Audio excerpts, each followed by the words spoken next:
Now, the most watched news in the Panhandle. News Channel 10, News at 10. No, we don't have a criminal justice system in Texas. And we try very diligently, and I think the law enforcement does too, to get it right.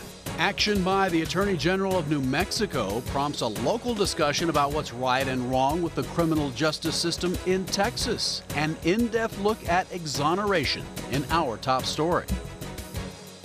New efforts are underway aimed at addressing challenges to homicide and sexual assault convictions. The New Mexico Attorney General's office has announced the Just Conviction and Exoneration Unit to look at cases where DNA evidence could possibly overturn convictions for violent crimes. We spoke with the Director of Communications at the Attorney General's office about these steps by Gary King.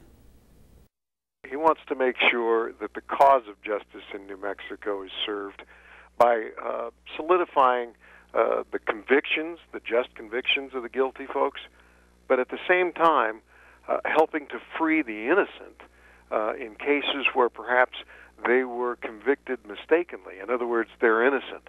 And this will serve both of those purposes. Cisneros says there are around 10 cases pending across the state that are seeking to use new DNA technology. According to a local criminal defense attorney, there have been 47 exonerations in Texas so far this year. News Channel 10's Emily Griffin joins us now live in the News Center to tell us more about how they're handled in our home state. Stacey, you said 47 exonerations. That means nearly 50 innocent people were wrongfully convicted before being set free. Some attorneys say they're doing the best they can, but to critics, it's just one more gaping hole in the criminal justice system.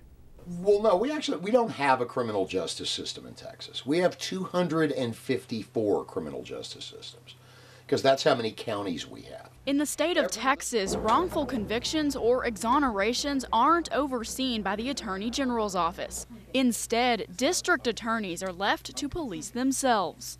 I can't speak for other jurisdictions, but I can sure speak for Amarillo, and we try very diligently, and I think the law enforcement does too, to get it right. When done right, the criminal justice system is a check and balance all the way through. But with no larger agency overseeing those efforts, critics say the system is faulty. So we don't have anything even remotely close to a fair system with real checks and real balances in it. We've got at least 75 to 100 cases that I know if we had the resources and the time and the energy, we could get these guys out.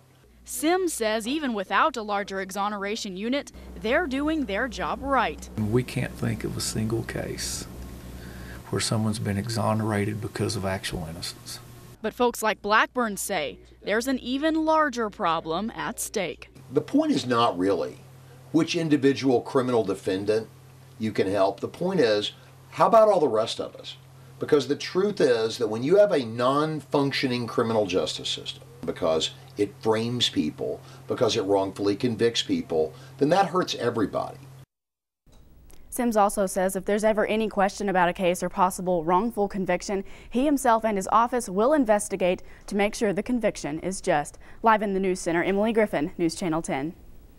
Based on a report released back in May, 87 people have been exonerated in Texas since 1989. 30 of those were from cases other than DNA testing. Just last year, a man in Williamson County was released after spending 25 years in prison for a crime he did not commit. Michael Morton was convicted in 1987 of murdering his wife, but was released in October of last year after DNA evidence linked the murder to another man.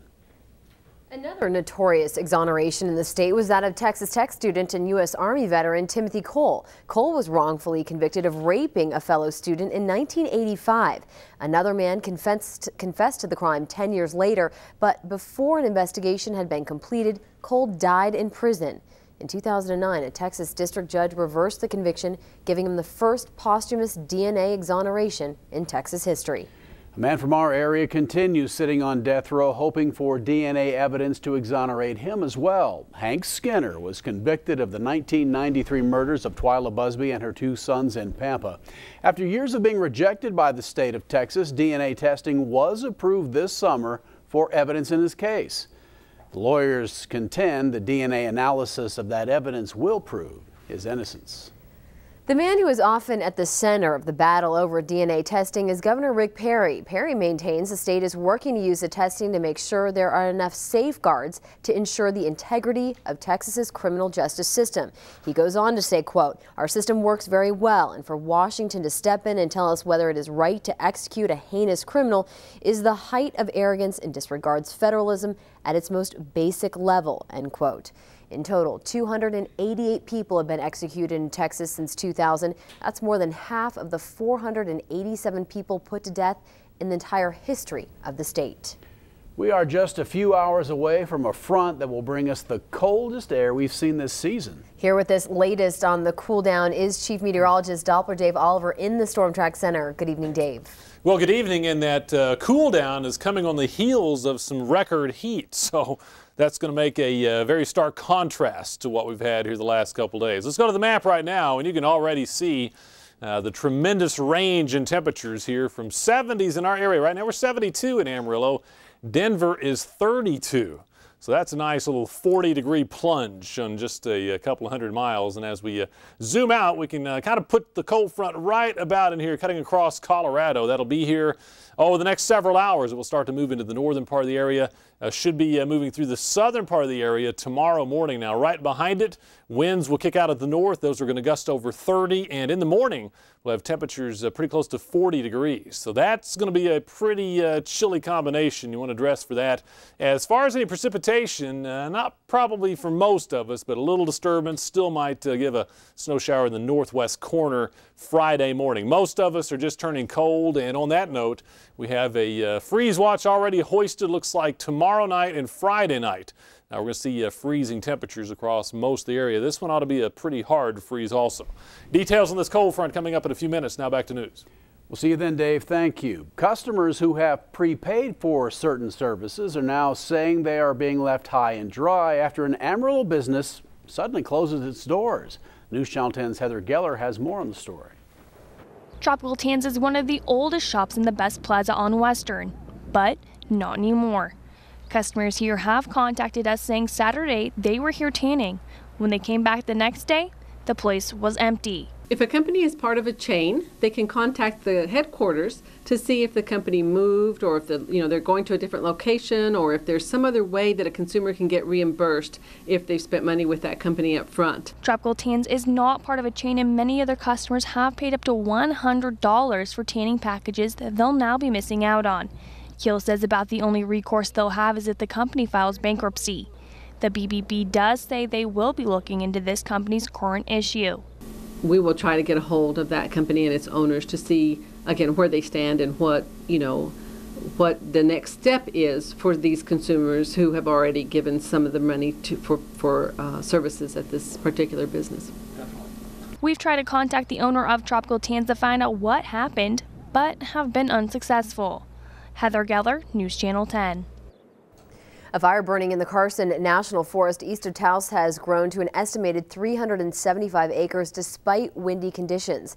Officials say the so-called midnight fire near Red River had less active behavior than expected today as fuels change from mixed spruce to grass and aspen groves. A decision has been made to implement a confine and contain suppression strategy rather than attempt a direct attack and compromise firefighter safety. The midnight fire began Tuesday northeast of Red River. About 75 firefighters are battling the blaze.